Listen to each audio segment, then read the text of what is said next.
Hi, I am DaiN Thomas. This is a video about ER diagrams. An ER diagram is a graphical representation of entities and their relationships to each other, used in database design to illustrate a system structure. It provides a visual representation of data entities, attributes of entities, and the relationship between entities. ER diagrams are usually used in the field of software engineering and database design, specifically in the conceptual design phase. They are used to model the data requirements of a system, show relationship between entities, verify the accuracy of the data model, facilitate communication between stakeholders about the data requirements. They are also useful in identifying potential data redundancies, verifying the relationship between entities, and ensuring data integrity. ER diagrams use various symbols to represent different components of the diagram. Here are some common symbols used in ER diagrams.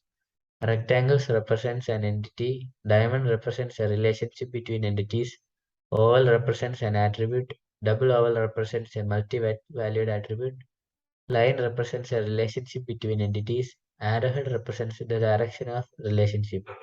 These symbols can be combined to create a visual representation of entities, attributes, and relationships in a system. This is an example of an ER diagram with the entities, student, course, professor, and the attributes of them.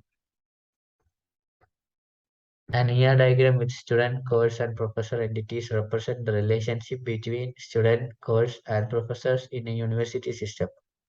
The student entity have attributes such as ID, name, and class, while the course entity may have attributes such as code, title, and credit hours. The professor entity have attributes such as ID, name, and department. The line connecting the student and course entities represents the takes relationship with a cardinality constraint of many to. This means that many students can take many courses.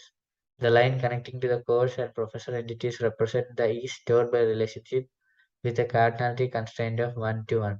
This means that each course is stored by one professor. Thank you.